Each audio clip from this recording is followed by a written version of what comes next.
Ok? Vamos iniciar então a aula de hoje. Eu vou rapidamente revisar o que a gente viu na aula passada, né, que fez uma aula específica aí sobre a questão de inflação. Então nós vimos, né, o problema da inflação, né, vimos esse ano aqui que a projeção da inflação vai estar entre 4, 4,5 aí, que é uma projeção até boa, relativamente baixa em relação a outros anos aí. Nós vimos que no passado, né, a inflação ela foi muito elevada, né, especialmente aí na primeira metade aí dos anos 90. Depois ela caiu para um patamar bem mais baixo, né, e nos últimos, né, quase 20 anos aí, ela está oscilando aí nessa faixa aí, de, sei lá, pouco mais de 1%, né, até às vezes chegando aí 10, 12%.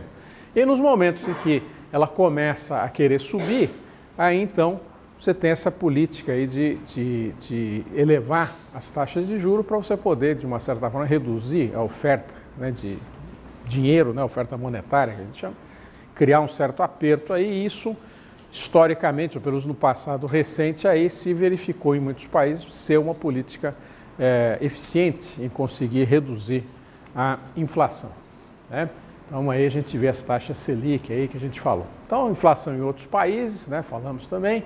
Definimos a inflação, vimos como é que a inflação é medida aí por uma cesta de mercado, né? Como é que calcula isso. Vimos aí o IPCA, que é um dos índices mais usados para medir a inflação, né? No passado recente aí tem sido bastante utilizado, existem muitos outros, né, como a gente já falou, podem variar, né, em função cestas diferentes, metodologias diferentes aí, né? E você precisa ficar atento exatamente para você poder saber definir aí o índice que é mais apropriado para a sua finalidade.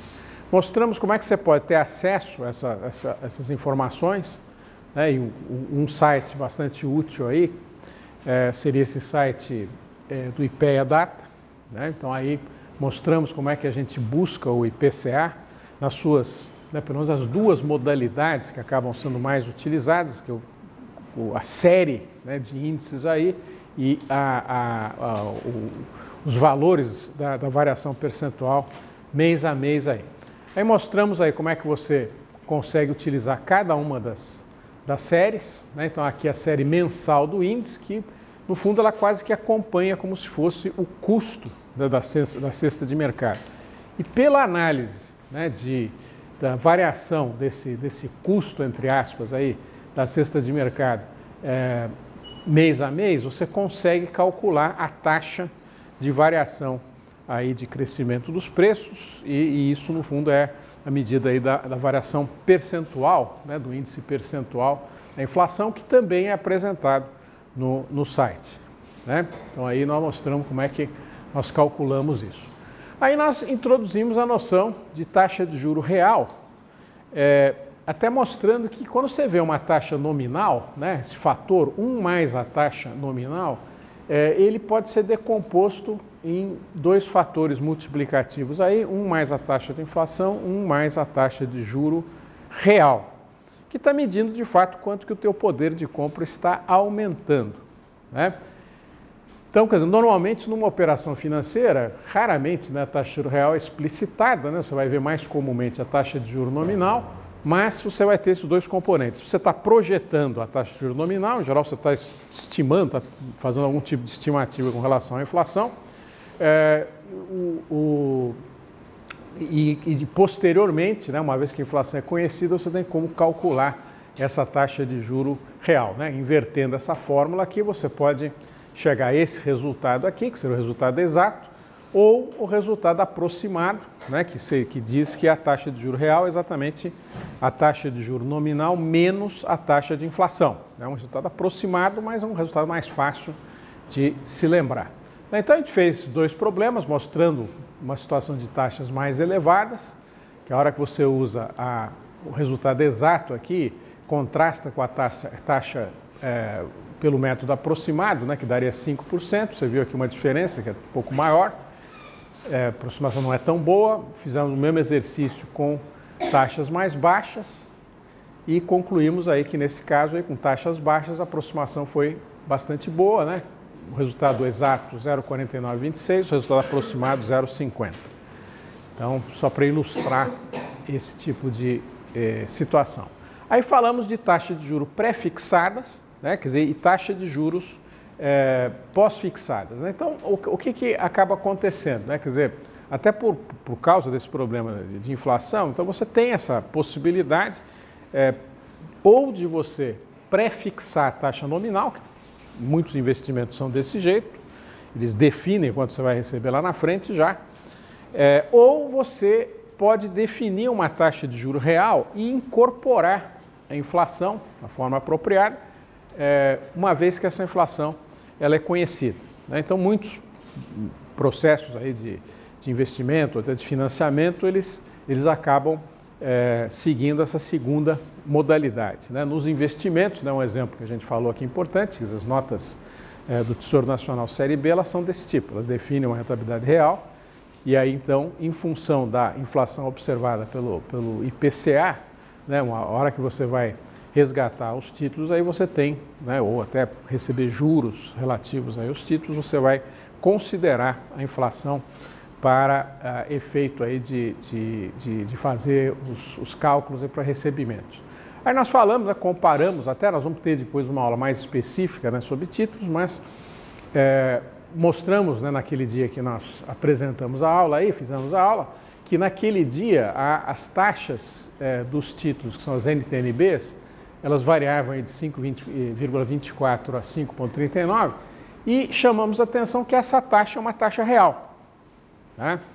Então, e comparamos isso, né, com a situação dos títulos que são pré-fixados, e que também você tem esses títulos disponíveis, e que naquele momento as taxas variavam de 9,74 a 10,36. Né? Então, uma análise menos cuidadosa pode até pensar, vou só investir nesse aí, que esse aí ele produz taxas que são mais altas, mas o problema é que a comparação tem que ser feita com cuidado, porque essa taxa aqui é uma taxa pré-fixada e essa taxa aqui vai ser depois ajustada aí pela inflação que for observada, segundo aí as regras que a gente viu de cálculo de taxas reais em função da inflação e taxas nominais aí.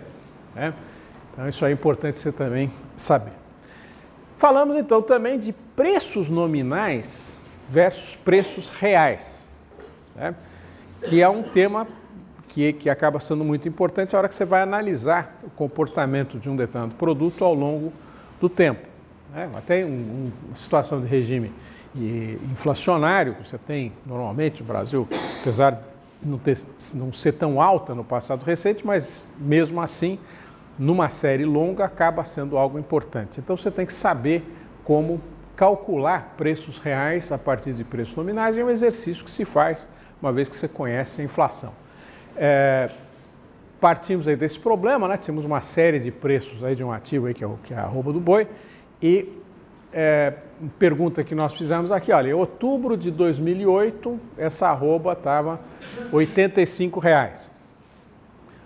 Março de 2017, né, mais o passado mais recente aí, agora há pouco tempo atrás, R$ 143,33. Né? Então a pergunta aqui é assim, será que de fato houve um grande crescimento dos preços, como parece ter ocorrido aqui? Quer dizer, em termos nominais até houve, né, porque os produtores receberam de fato 85, em março 143.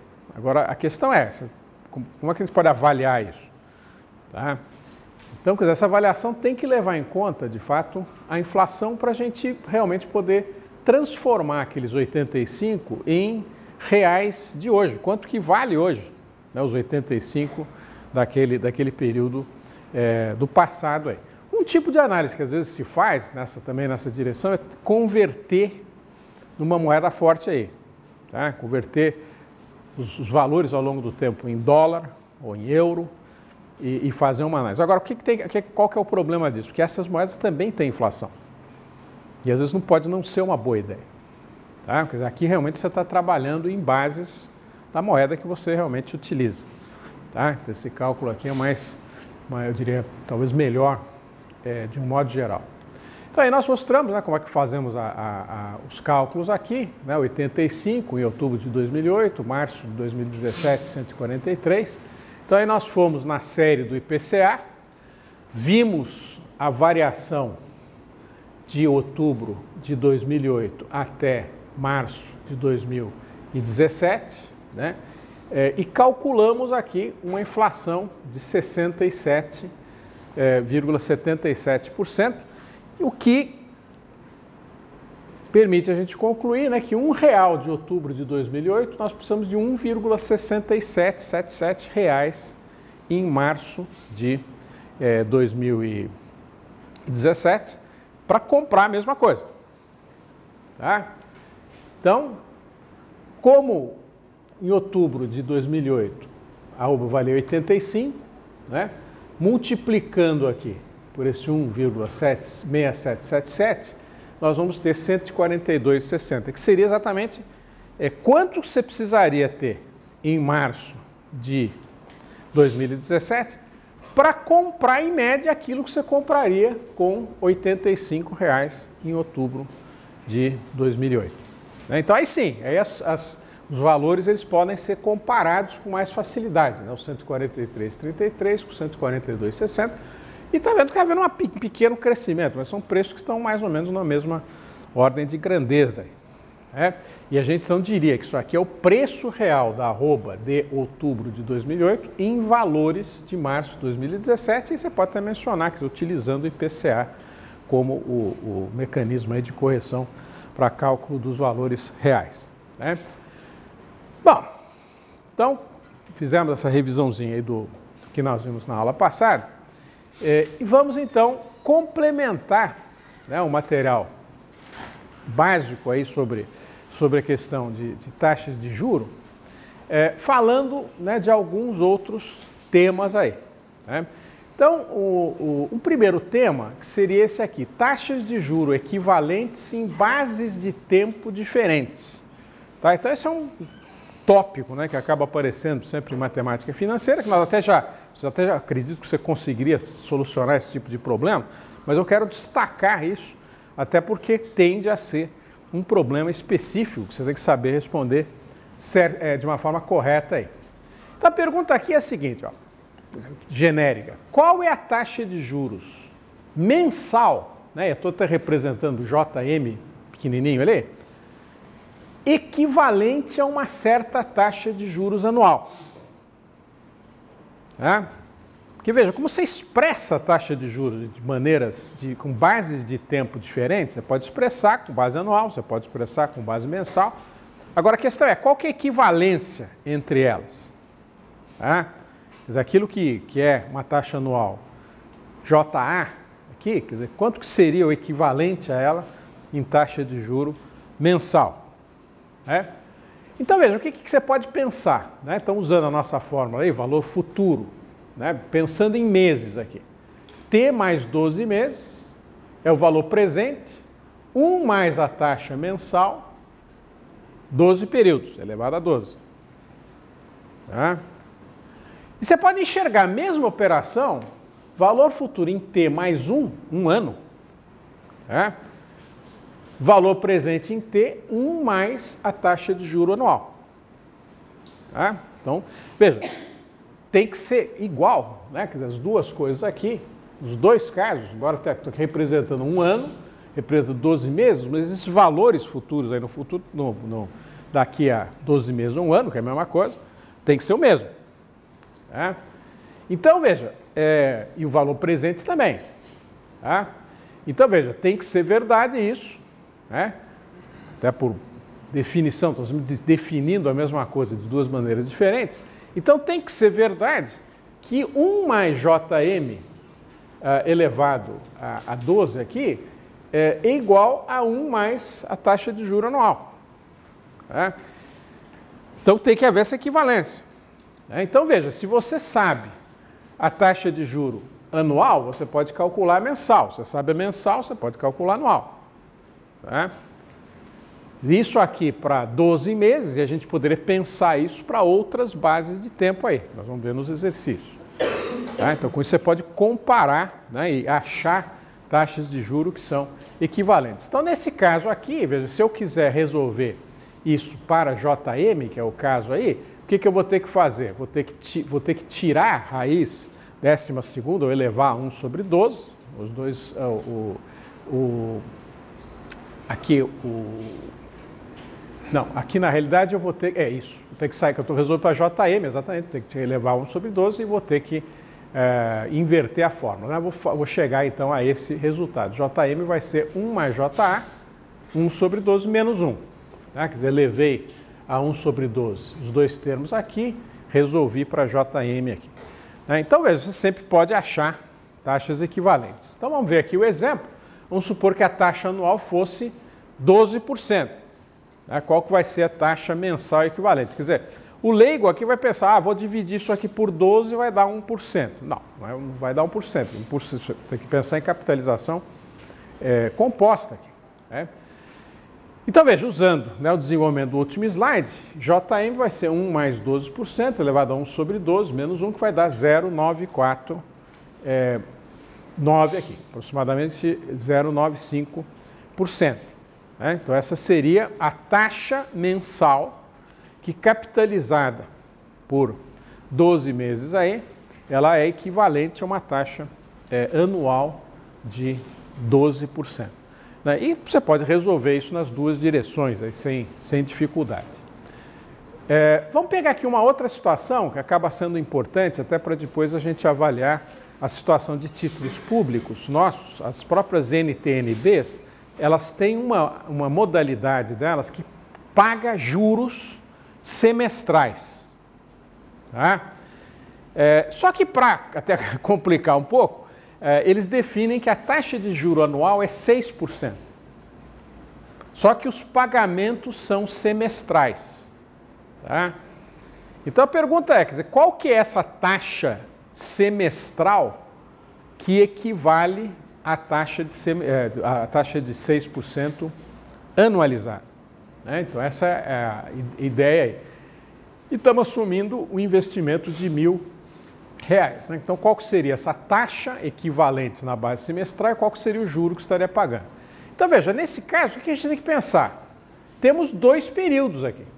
Então, 1 mais a taxa de juro semestral ao quadrado tem que ser igual a 1 mais a taxa de juro anual. Né? E vamos resolver usando as mesmas ideias que a gente usou no outro caso. Né? Nesse caso aqui, tiraríamos a raiz quadrada dos dois lados, resolveríamos para a taxa de juros semestral e chegaríamos aqui a 2,956%. Né? Então, na realidade, se você for pagar, né, esse juro semestralmente, você teria que usar essa taxa 2,956%. Né? Quanto você pagaria, né, de juro? 1.000 vezes esse valor aqui, que daria 29,56. Tá? Então, nesse título que a gente vai ver aqui, né, não é o caso desse problema aqui, mas a NTNB, quer dizer, aqueles que têm a NTNB tem um recebimento correspondente a esse juro semestral aí, além, né, do recebimento do valor final do título, como a gente vai ver posteriormente. Então, essa conversão de taxas, né, você pode fazer sem dificuldade, né, enxergando, né, o problema da forma apropriada. Né? Vamos pegar aqui um outro exemplo. Aqui, ó, um cartão de crédito cobra uma taxa de 15% ao mês para financiamento do saldo devedor.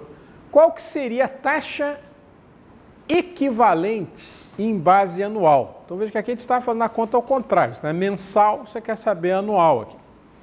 Né? Então, usar aqui a mesma relação que nós já estabelecemos anteriormente, né? 1 mais a taxa de juro mensal elevado a 12, aí vai ser 1 mais a taxa de juro anual, né? E nesse caso aqui a gente quer resolver para a taxa de juro anual. Né?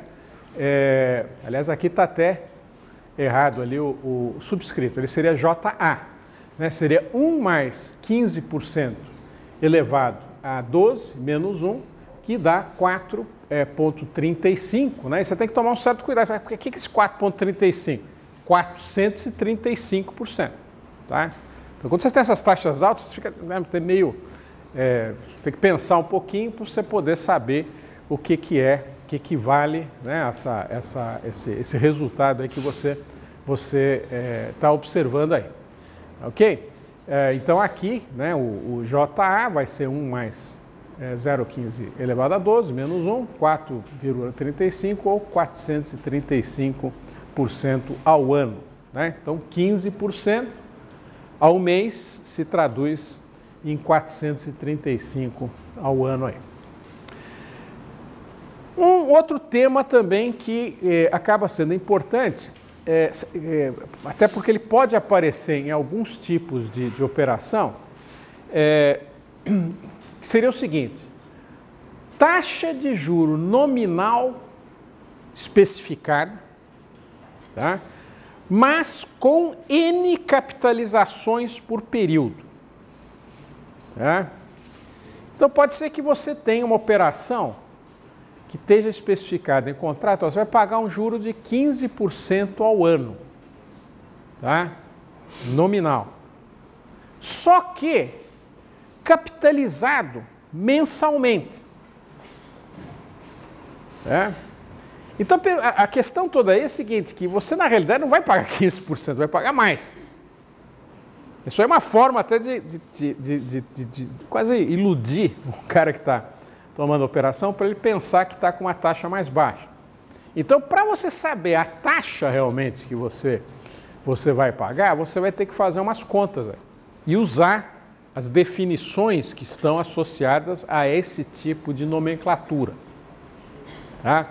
Então, você percebeu que você tem uma série de nomenclaturas com relação ou definições com relação a taxas de juros e que podem ser importantes num certo momento.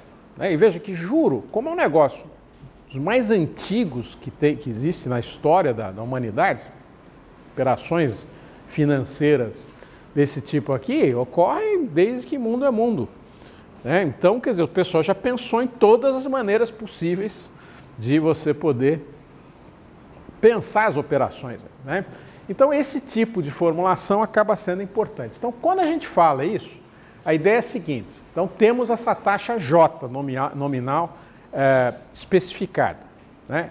E temos aí as N capitalizações por período. Essa taxa J é a taxa do período. Nesse período, um ano, por exemplo, a taxa J é o juro nominal por um ano, mas capitalizado N vezes. Então, o que tem que acontecer? O valor futuro vai ser o valor presente 1 mais J dividido por N elevado a N. Tá? Então, quando se fala em múltiplas capitalizações por período, o que a gente está falando é isso aqui.